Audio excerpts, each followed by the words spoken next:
Everything you were taught about who invented the world is a lie. Not a small one, not a rounding error, a full, confident, repeated lie that got printed in millions of textbooks, taught by millions of teachers, and swallowed whole by billions of students who had no reason to question it.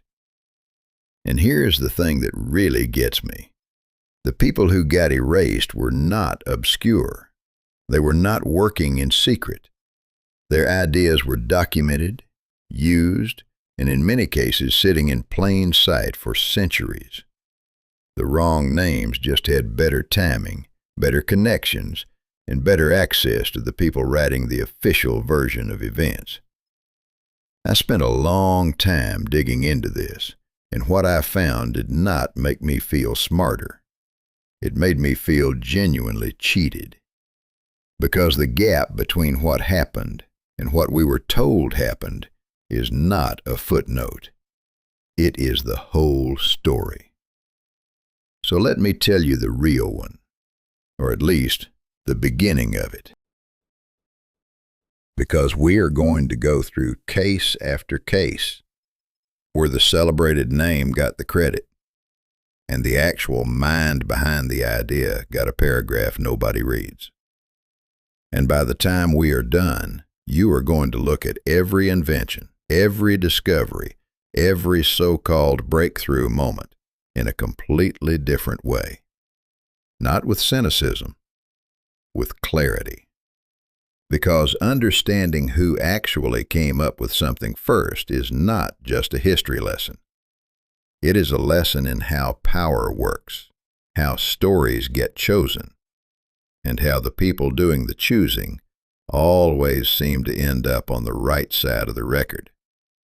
The comfortable version of history is a well-lit room with all the messy furniture hidden in the back.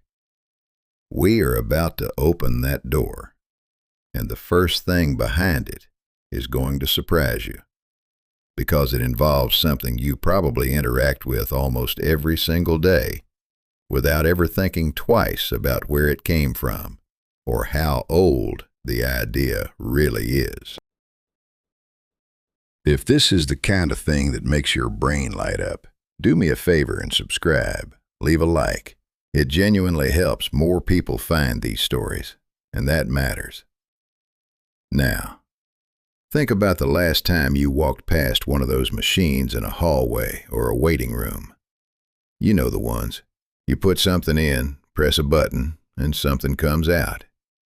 We treat them like background furniture. Totally unremarkable. Totally modern. Except, here is what nobody tells you in school. The core mechanical idea behind that kind of device, a small input triggers a measured output through a physical chain reaction, was figured out and built by a philosopher in the ancient world. Not sketched, not theorized, actually built and used. His name was recorded in texts that survived for over 2,000 years, and his device worked using a float system and a controlled water mechanism that released a precise amount of liquid every time a specific object was dropped into it. The reason it was built was not curiosity, it was frustration. The people maintaining a place of worship had noticed that visitors were helping themselves to far more than their fair share of the sacred water kept there for ritual use. There was no way to monitor it and no polite way to stop it.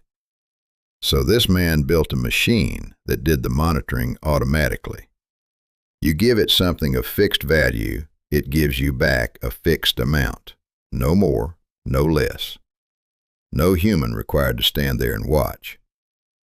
The engineering logic is so clean that if you described it to a modern mechanical engineer without mentioning when it was made, they would probably nod and say, yeah, that works. Because it does work. It worked then, and the same underlying principle still works now in every machine of that type you have ever seen. What kills me about this story is not just that the idea is ancient, it is that the reason behind it is so deeply, painfully human. People were taking too much of something free, and someone got tired of watching it happen and built a solution. That is not ancient behavior. That is Tuesday. That is every office kitchen argument about who finished the last of the coffee and did not replace it. The instinct to build a system that enforces fairness when social pressure fails. That instinct is apparently as old as civilization itself, and the man who acted on it first got no product line, no patent, no biography section in any school curriculum anywhere.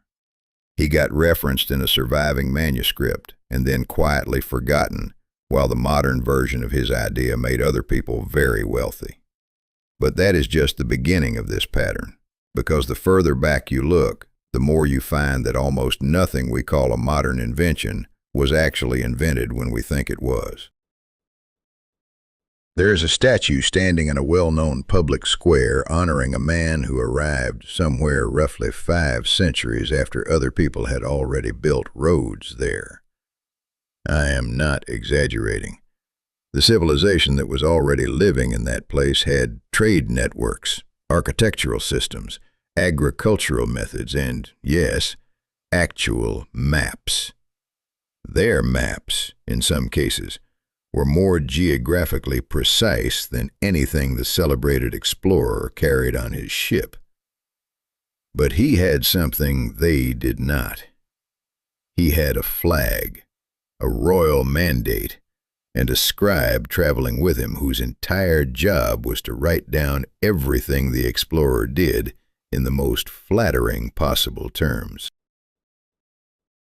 And that scribe's version of events is essentially what ended up in your school curriculum. What really gets under my skin about this particular case is the detail about the maps.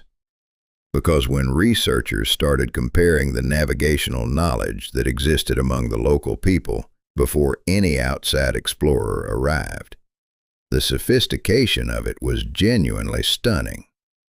These were not rough sketches in the dirt. These were systems of knowledge passed down through generations, precise enough to navigate thousands of miles of coastline, refined over centuries of actual use. The explorer who got the monument had been at sea for weeks, was significantly off course by his own calculations, and initially believed he had arrived somewhere completely different from where he actually was. He corrected that mistake eventually. But the correction never made it into the headline. The headline was already written. The statue was already planned.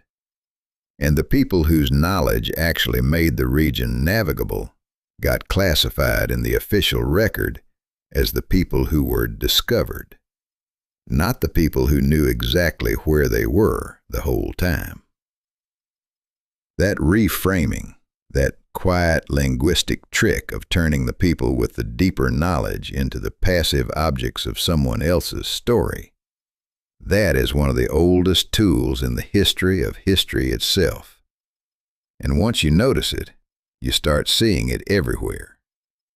You start asking in every celebrated arrival, every famous first contact, every moment where one group of people, quote-unquote, found another.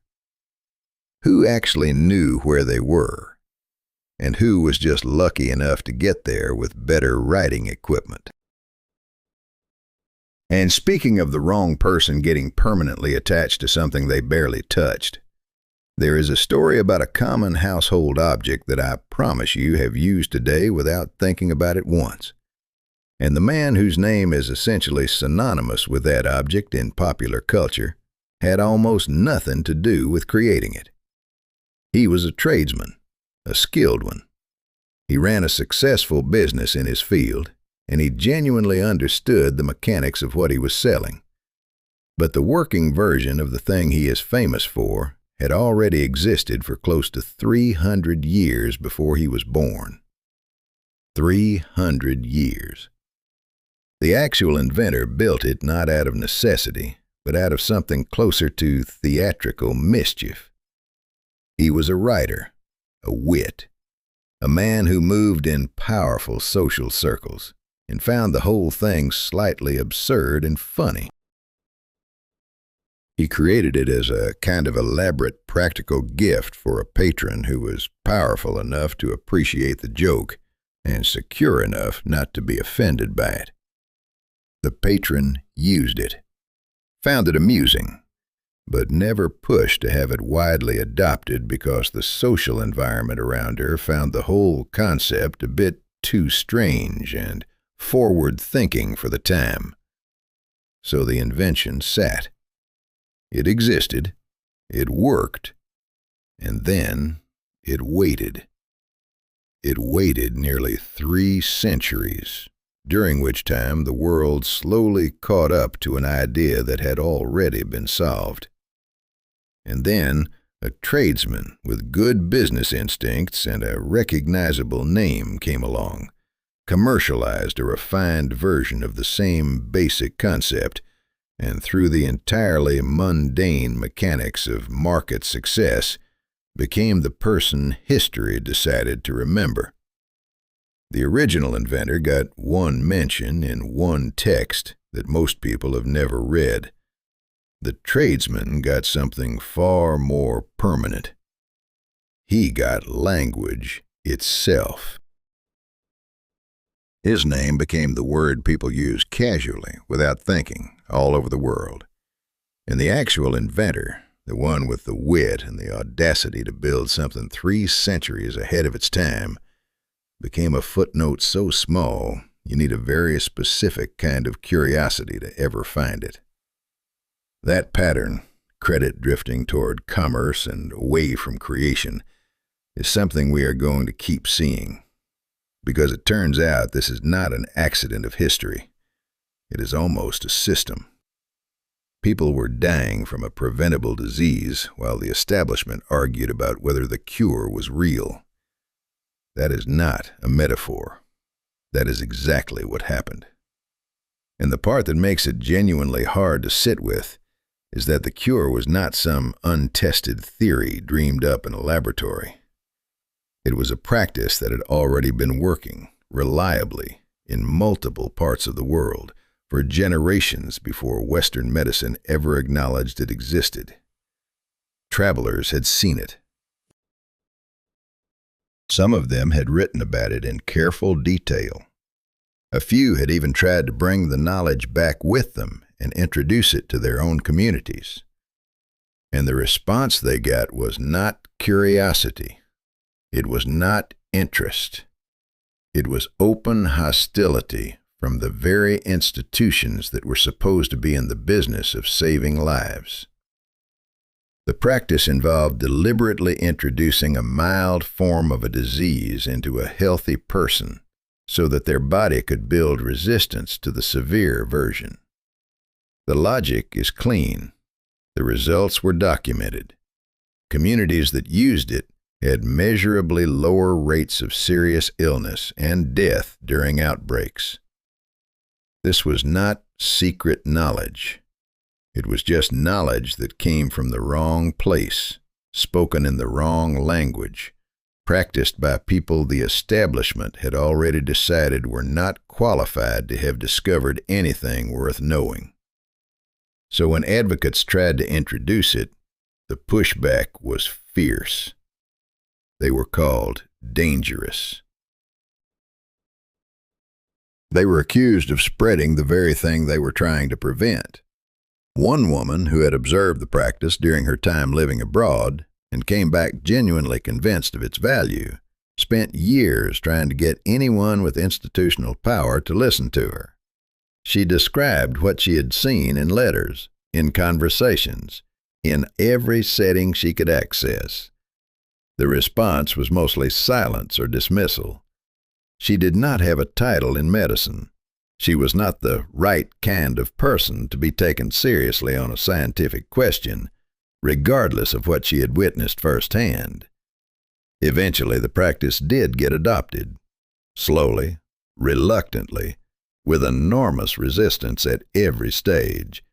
And when it was finally formalized and given an official name, and credited to the scientific tradition that had spent decades fighting it. The communities that had been doing it successfully for generations got nothing. Not an acknowledgement. Not a footnote in the official history. The credit went to the institution that had resisted the idea the longest and adopted it the latest.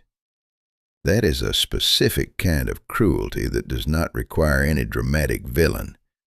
It just requires a system that only recognizes knowledge when it arrives through the right door. And that brings me to the case that probably bothers me more than any other on this entire list. Because this one is not about an ancient practice, or a medieval scholar, or a civilization that left no written record. This one is recent enough that the people involved have documented biographies. Their letters survive. Their notebooks survive. The timeline is clear, and yet the wrong name still dominates. There is an inventor, one of the most celebrated in modern history, whose most famous creation he did not actually invent. I want to be precise about that because it matters. He did not tweak it slightly. He did not just improve an existing version. The working, functional, real-world version of the thing he is most famous for was already installed in someone's private home, already lighting up actual rooms, already being used by actual people before this celebrated figure had even completed his own version. The man whose home it was had demonstrated the technology publicly. He had shown it to audiences. He had written about it. He had sold it. And he did all of this before the famous name filed anything. What the celebrated inventor actually built was not the device. It was the world around the device. He designed the infrastructure that could deliver power to homes at scale. He created the commercial system that made the technology something ordinary people could access. That is genuinely impressive work, and I am not dismissing it. But there is a significant difference between building a distribution network for someone else's idea and inventing the idea itself. The distinction got buried under decades of carefully managed public image, a relentless personal mythology that this man cultivated with the same energy and precision he brought to his actual engineering work. He understood something that pure inventors often miss entirely. The story of the invention matters as much as the invention. Control the story, and you control the legacy. And he controlled that story so completely that more than a century later, most people still associate his name with something he did not create.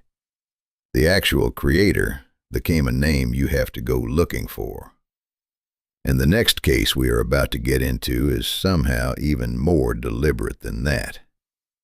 The thing we call modern convenience is literally 2,000 years old, and nobody told you.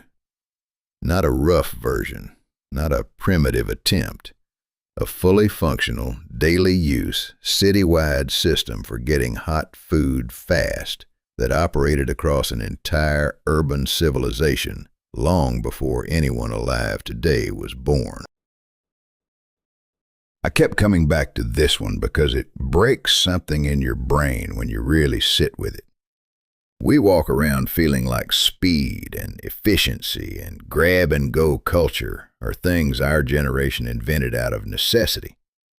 We did not. We just rediscovered them and put a logo on top. Here is what the reality actually looked like. Dense urban housing packed tightly together. Families living in upper floors of multi-story buildings with no dedicated cooking space because open flames and that kind of structure were a genuine hazard that could take out an entire block in hours. So the solution was not to cook at home. The solution was to build a network of street-level food counters along the main thoroughfares where professional cooks prepared large quantities of hot food every single day. You would walk up, the smell of warm lentils and braised vegetables hitting you before you even turned the corner, point at what you wanted, hand over a small coin, and walk away with a meal. Some of the larger counters had a back room with wooden benches where you could sit down and eat if you had a few extra minutes. The menus were not spoken or guessed at. They were painted directly onto the wall above the counter, clear enough to read from several feet away, updated when the offerings changed. This was not a luxury. It was not a novelty. It was the standard way that ordinary working people in a major urban center fed themselves every single day. Researchers who excavated the remains of one particularly well-preserved ancient city found dozens of these food counters still intact, the stone surfaces worn smooth from thousands of hands resting on them over the years, the clay vessels still sitting in their carved-out stone slots. The physical layout was almost identical to what you would find in any busy urban market today. Same counter height, same quick-service logic, same solution to the same problem. People were busy. People were hungry. Cooking at home was inconvenient or impossible. So someone built a system. The only difference between then and now is that we added packaging and a loyalty app.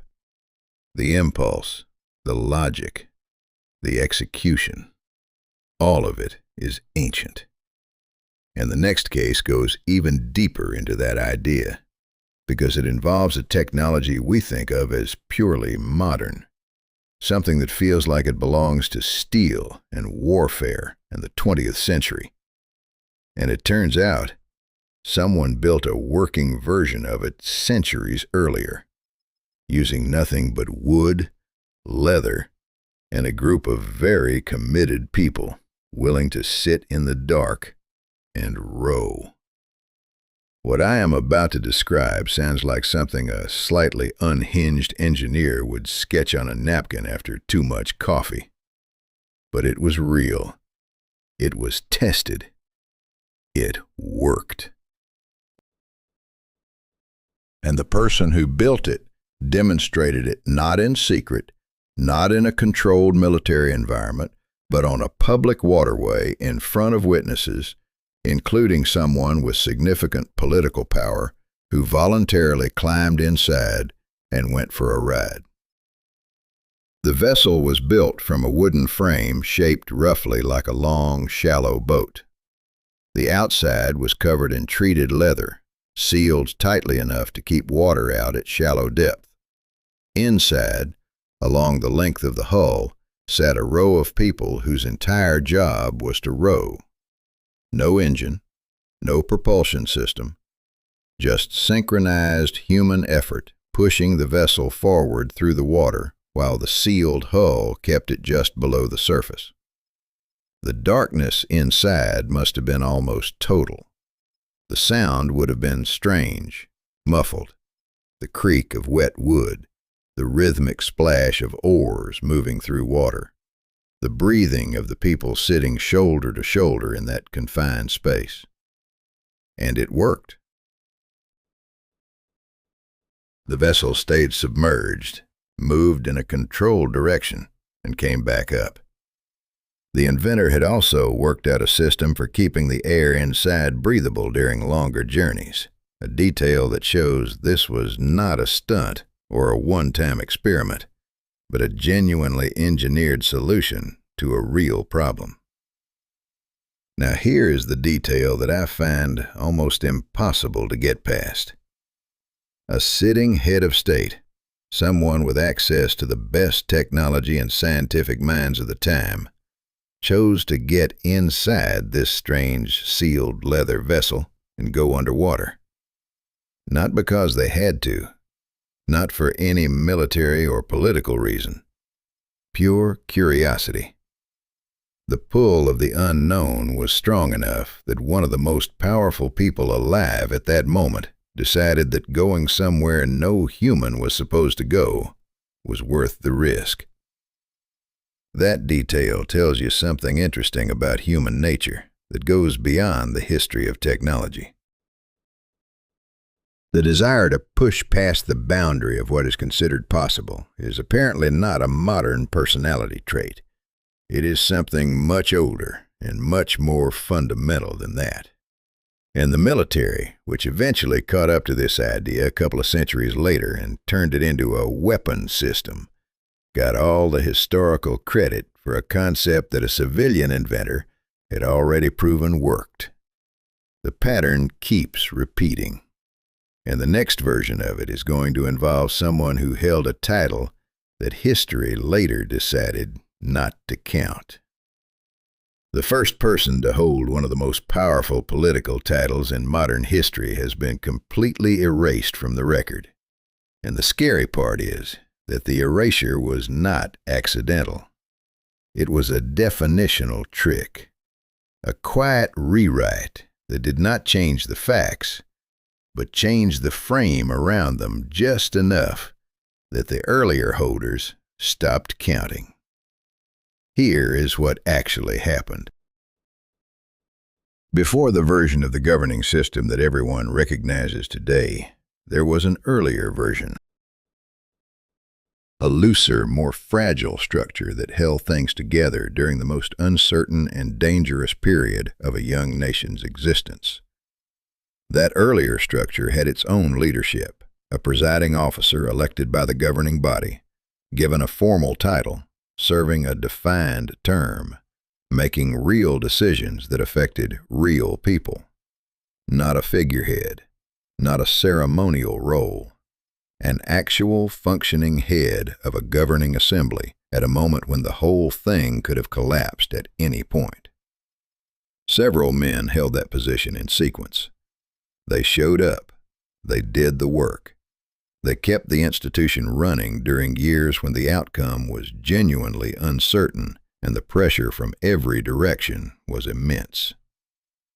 And then the system changed. A new framework replaced the old one. A stronger executive role was created, and the man elected to fill that new role became, in the official story, the first. Full stop. No asterisk. No acknowledgement of the men who had held the earlier title, who had done the earlier work, who had kept the whole structure from falling apart long enough for the new version to exist at all. The way this happened is almost elegant in how simple it is. The new role was defined as sufficiently different from the old one that the earlier holders simply did not qualify anymore.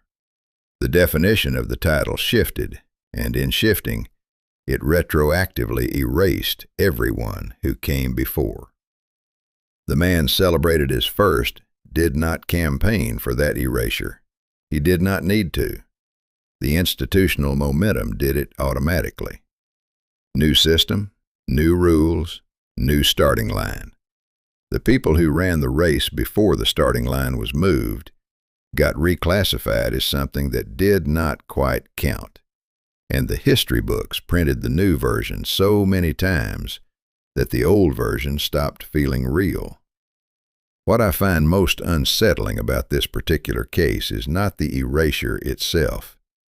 It is how normal it is. Every time a system redefines itself, it gets to choose where the official story begins. And the people just outside that new boundary, the ones who were doing the same work under a slightly different name, they become trivia, footnotes for people with a specific kind of curiosity. Not the kind of thing you learn in a classroom, not the kind of thing that makes it onto the monument. And that idea of legacy, of who gets remembered and how, leads directly into a story that hits me differently from the others because it is about art rather than politics or technology. Art feels like it should be immune to this kind of thing. You made the work or you did not. The work exists or it does not. But it turns out the same forces operate just as powerfully in creative fields as anywhere else. And the case I am about to describe is one of the clearest examples of a pioneer being swallowed whole by the empire that followed them. There is a visual art form that became one of the defining cultural forces of the 20th century, a medium that eventually generated billions, shaped childhoods across the world, and produced some of the most recognized characters in human history. And the person who created the first complete, fully realized work in that medium did it entirely alone, decades before the famous name everyone associates with that art form had produced anything at all. Picture this: a single artist, no studio, no team, no funding, working by hand in a small workspace that smelled of paper and ink and whatever he had managed to eat that day. He was producing individual drawings, hundreds of them, each one slightly different from the last, each one designed to be photographed in sequence so that when you played them back, the figures on the page appeared to move. The process was painstaking in a way that is hard to fully appreciate now. Every subtle shift in a figure's posture, every slight change in expression, every small movement of an arm or a leg required a completely new drawing. There was no shortcut. There was no technology to assist him. Just his hand, his eye, and an almost irrational commitment to an idea that most people around him did not fully understand yet. The finished work was strange and dreamlike, full of shapes that transformed into other shapes, figures that melted and reformed, a visual logic that felt more like a fever dream than a story. It was not polished. It was not commercial. But it moved. It actually moved. And audiences who saw it experienced something genuinely new, the sensation of drawn images coming to life, which sounds ordinary now and was absolutely not ordinary then. That artist did not build an empire from what he created. He did not have the resources or the infrastructure or the business instincts to scale his idea into something that could reach millions of people. He made the thing, and then the moment passed him by. Decades later, a well-funded operation with professional animators, a distribution network, and a genius for storytelling at scale took the same fundamental medium and turned it into something that reached every corner of the planet. The pioneer became a footnote. The empire became the definition.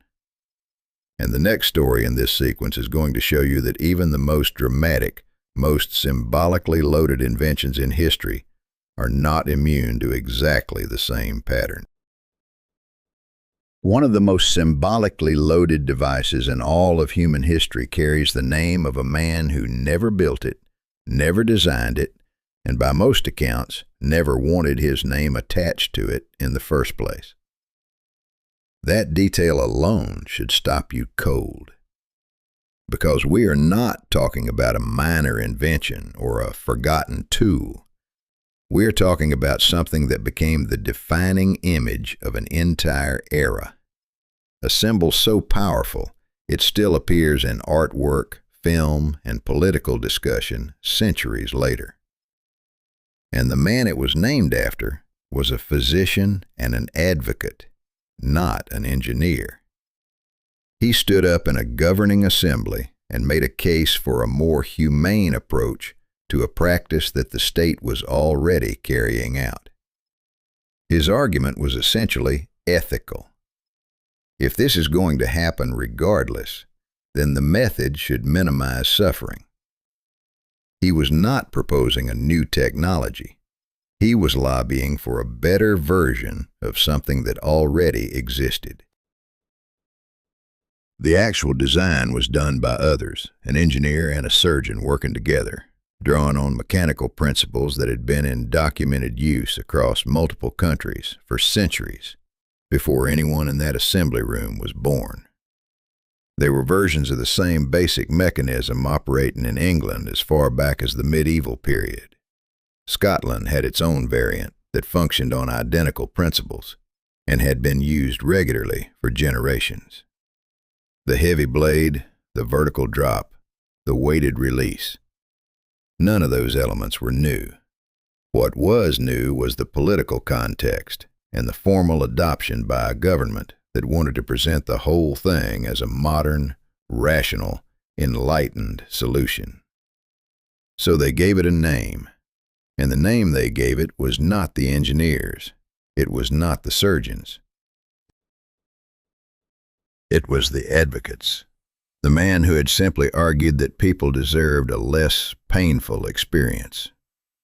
His name got permanently fused to a machine he never touched in a way so complete that for most people today, that is simply who invented it. The engineer and the surgeon became technical footnotes. The advocate became the symbol.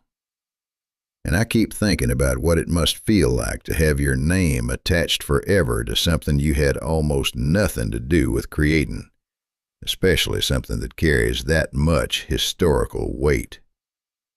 There is a version of legacy that nobody would want, and this particular man got it, whether he wanted it or not. Now, from a device that got attached to the wrong name,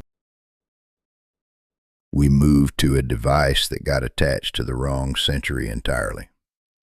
And this one genuinely rewires how you think about human intelligence and the timeline of technological progress. Because the thing universally credited as the first machine capable of logical processing was not first, not even close. And the earlier version was not a rough sketch or a theoretical proposal. It was a fully detailed engineering blueprint drawn up by a mathematician who understood exactly what he was designing and why. The plans specified a memory unit, a processing mechanism, and a method for giving the machine instructions using a card-based input system. Every major functional element that we now associate with a computing device was present in those drawings. The machine was never fully built, not because the design was flawed, but because the funding kept falling through. The mathematician spent years trying to secure support, showing the plans, explaining the concept to anyone who would listen, watching interest appear and then evaporate as the practical cost of construction became clear. The smell of those meeting rooms must have been the same everywhere. Wood polish and stale air, and the particular quiet of people who are impressed but unwilling to commit. He died without seeing the machine realized. But here is the detail that elevates this story beyond a simple tale of an inventor ahead of his time. There was a mathematician who worked closely with him, a woman, who studied the plans in extraordinary depth and wrote a set of precise operational instructions for how the machine should be used to perform a complex mathematical process. She did not just understand the design, she extended it. She saw possibilities in it that even the original designer had not fully articulated. She wrote the first algorithm. Not a rough outline, a real, stepwise, logical sequence of instructions for a machine that had not yet been built, solving a problem that required actual mathematical thinking to formulate. She was the first programmer in history, and the machine she programmed never ran a single calculation. But go even further back than both of them, and the timeline gets genuinely dizzying. Because there exists a physical object pulled from the wreck of an ancient ship that contains dozens of precisely engineered interlocking bronze gears arranged to perform astronomical calculations. Researchers who have studied it in detail have described the internal mechanism as breathtaking in its complexity.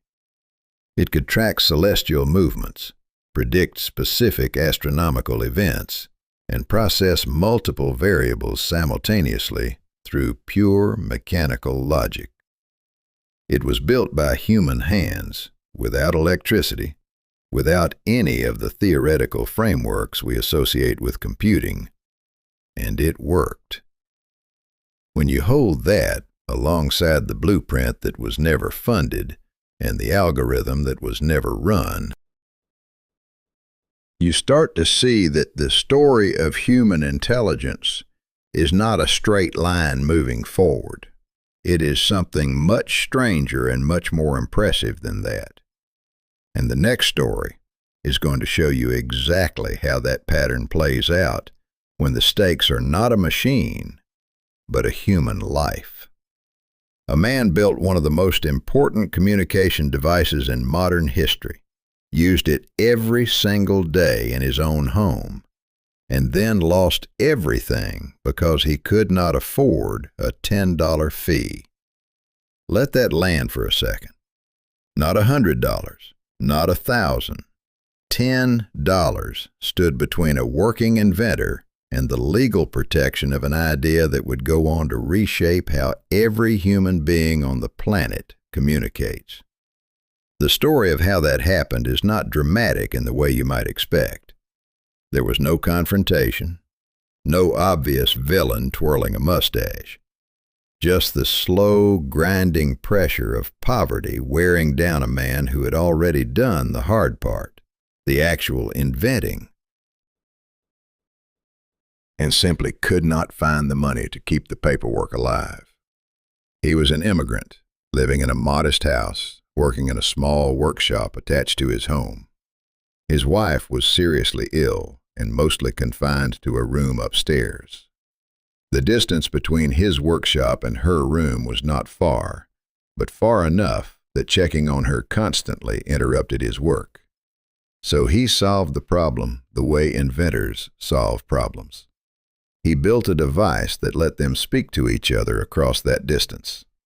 A wire running from his workshop up through the wall to her room, a small mechanism at each end, and suddenly he could hear her voice without climbing the stairs, and she could hear his without waiting and wondering. It was not a demonstration. It was not a prototype built for an audience.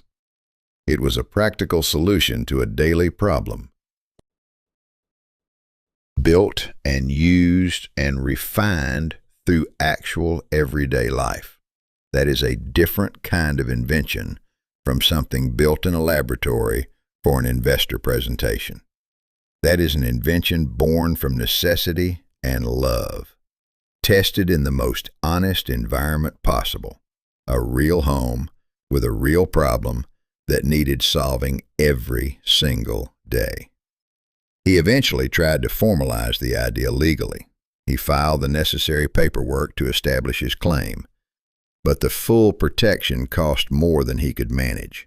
So he filed a cheaper temporary notice instead, the kind that needed to be renewed annually to stay valid.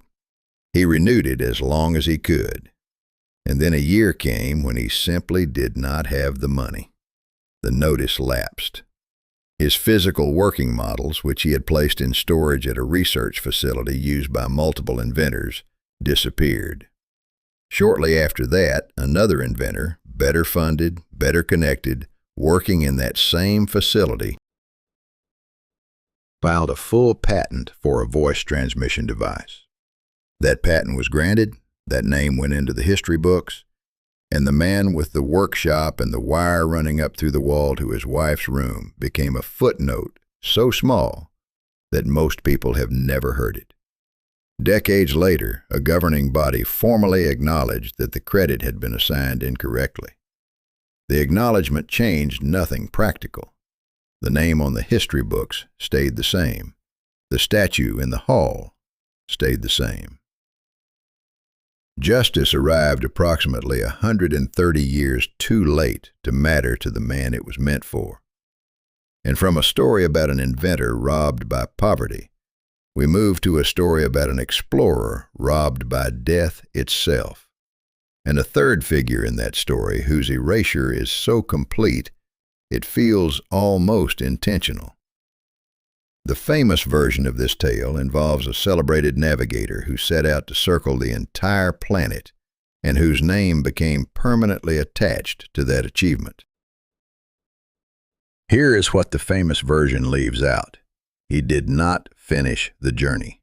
He died more than halfway through, killed in a conflict on a remote island after making a series of decisions that, looked at honestly, were driven more by arrogance than strategy. He had landed on that island, inserted himself into a local political dispute he did not fully understand, and pushed the situation until it turned fatal. The expedition continued without him under a different commander, a quieter, less celebrated figure who actually navigated the remaining route, managed a depleted crew, and brought the surviving ship home. That man completed the circumnavigation. He is not the name anyone remembers. But here is the figure who haunts this story more than either of them. Among the people on that voyage was a man who had originally come from a region in Southeast Asia, brought along years earlier to serve as a translator. He had traveled westward from his homeland to reach the expedition's starting point in Europe, and then he sailed eastward with the crew, back toward the part of the world he originally came from. If you trace that route on a map, the geometry of it is undeniable.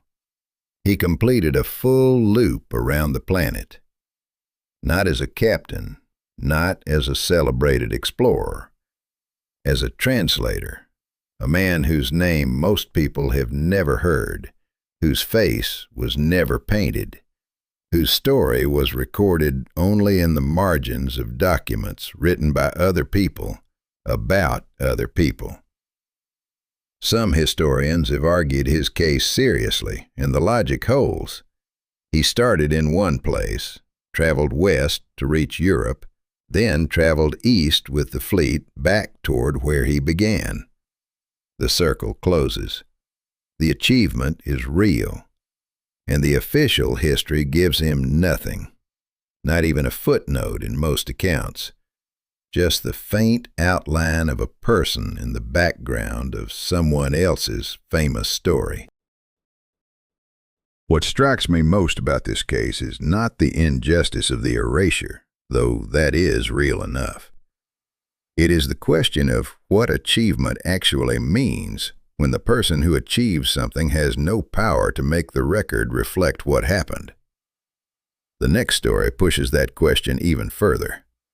A scholar sitting in a city on the other side of the world had already written down the core theory of evolution a full 1,000 years before the man we credit with discovering it ever set foot on a boat. I want you to understand what that means in real terms, not a vague observation, not a poetic metaphor about nature changing over time. A systematic, multi-volume, written work describing how living creatures adapt to their environment, how competition for resources drives change across generations, how species develop new traits because their survival depends on it. The logic is the same logic. The observation is the same observation. And it was sitting in a library, in ink, on paper, centuries before the famous version was announced to the Western world as a revolutionary new idea. The scholar who wrote it was not working in isolation or guessing from thin air. He was a meticulous observer, the kind of person who spent years studying animal behavior, tracking patterns across different environments, cataloging the relationship between creatures and the conditions they lived in. His work filled volume after volume, dense with specific examples, careful reasoning, and conclusions that followed logically from the evidence he had gathered. He wrote about the food chain with a clarity that would feel at home in a modern biology textbook. He described predator and prey relationships not as fixed and permanent, but as dynamic, shifting, responsive to conditions. He argued that the struggle to survive was not random, but a force that shaped living things over time. When you read the translated summaries of his work and then read the famous theory that appeared roughly 1,000 years later, the family resemblance is impossible to ignore. The core engine driving both arguments is identical. The difference is in the data. The later version came with decades of field observation, meticulous specimen collection, and a mathematical precision that the earlier work did not have. That rigor matters. It is what transformed an insight into a provable scientific framework. But the insight itself, the foundational observation that life changes because its environment demands it, that was not new when the famous version was published. It was ancient. It had already been written. It had already been argued. And the man who argued it first wrote in a language and lived in a culture that the institutions handing out scientific credit had already decided did not count as part of the conversation. That decision had nothing to do with the quality of the work. It had everything to do with geography and the particular blindness that comes from believing that important ideas can only originate in certain places. And that blindness, that reflexive assumption that innovation belongs to a specific part of the world, leads directly into a story that is almost funny in how completely it exposes the arrogance of that assumption. Because this next case involves an entire economic system that the West eventually developed, celebrated as a sophisticated modern invention, and presented to the world as a sign of financial progress. And that system had already been running smoothly on the other side of the planet for somewhere around 8 centuries before Europe figured it out. We are talking about paper money. Not the concept of money, not barter or trade, actual printed paper currency issued by a central authority, designed with deliberate features to prevent counterfeiting, and accepted across an entire vast empire as the standard medium of exchange. The mechanics of it were sophisticated. The paper itself was produced to specific standards. The printing used particular inks and designs that were difficult to replicate. There were denominations. There were rules about circulation. There were penalties for fraud. This was not a rough experiment or a regional novelty. It was a fully developed, institutionally managed financial system operating at national scale, refined over multiple generations, until it ran with the kind of reliability that makes a whole civilization trust a piece of paper the way they once trusted a lump of metal. When a European traveler passed through this empire and witnessed the system firsthand, he came home and described what he had seen in careful detail. People handing over slips of printed paper in exchange for goods. Merchants accepting those slips without hesitation. The government managing the whole thing with a level of institutional control that kept the system stable. His audience back home listened politely and then essentially decided he was either exaggerating or confused. The idea that paper, just paper, could function as real money seemed so far outside their experience that they filed it away as a curious travel story rather than a serious economic observation. So Europe kept melting metal and stamping coins for several more centuries, and when it eventually developed its own version of paper currency, it did so as though the idea were fresh and new and homegrown. The traveler who had described the working model a generation earlier was remembered mostly as an entertaining storyteller, rather than someone who had witnessed the future and tried to report it accurately. That gap between what was seen and what was believed is a specific kind of failure that keeps showing up in this story. In the next case makes it even more precise, because it is not about a system or a practice.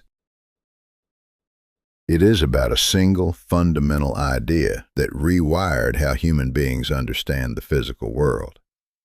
An astronomer described the force that holds the entire universe together a full 1,000 years before the man who got credit for it was even born.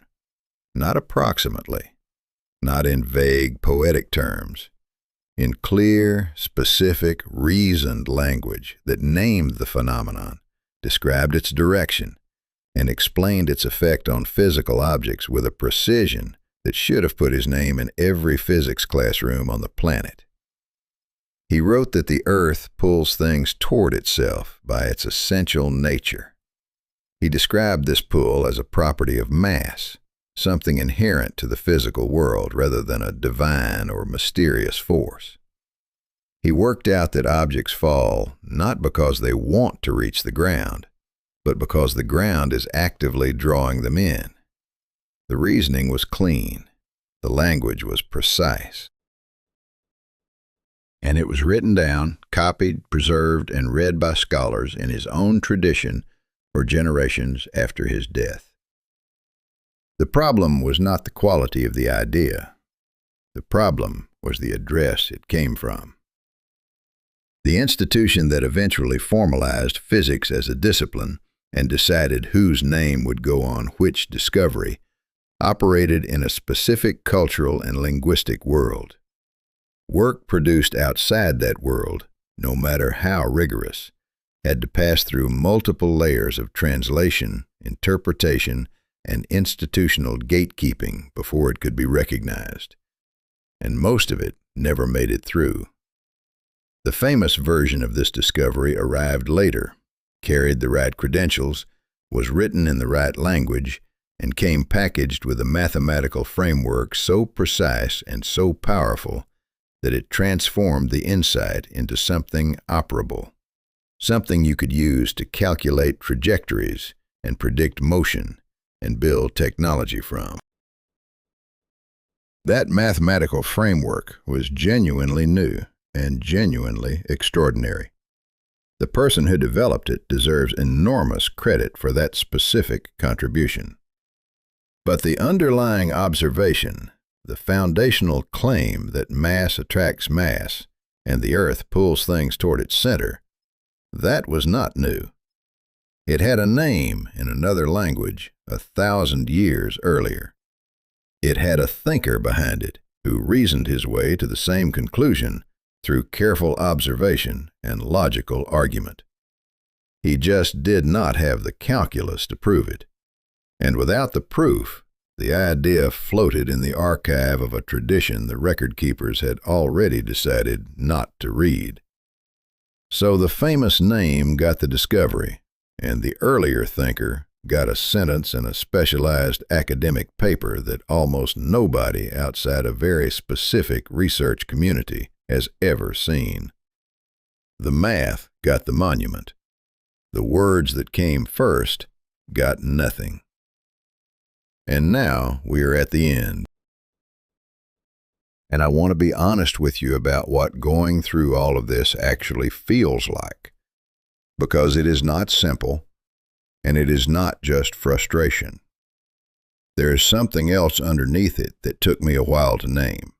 We have gone through case after case, the water dispensing mechanism built 2,000 years before anyone called it modern, the explorer who got the statue for arriving centuries late, the inventor who lost his legacy to a $10 fee, the translator who silently completed the journey that the famous man did not finish, the scholar whose theory of living things gathered dust in a library while the Western version got celebrated as a revolution, the astronomer whose description of gravity was precise enough to be true but not powerful enough to be heard.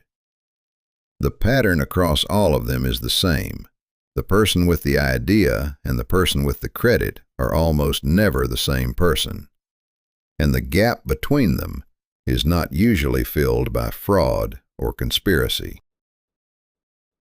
It is filled by something more mundane and more persistent.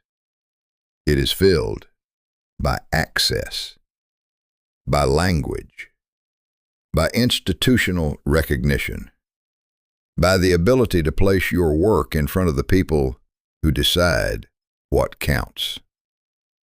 The true pioneers in this story did not lose because they were less intelligent or less dedicated or less creative. They lost because the system that records history was built by specific people with specific interests, and those people naturally positioned the starting line as close to themselves as possible. What gets called a first is almost always just the first version that the record keepers could see. Everything before it gets reclassified as prehistory, as primitive, as not quite the real thing. And once you understand that mechanism, you cannot look at any celebrated breakthrough the same way again.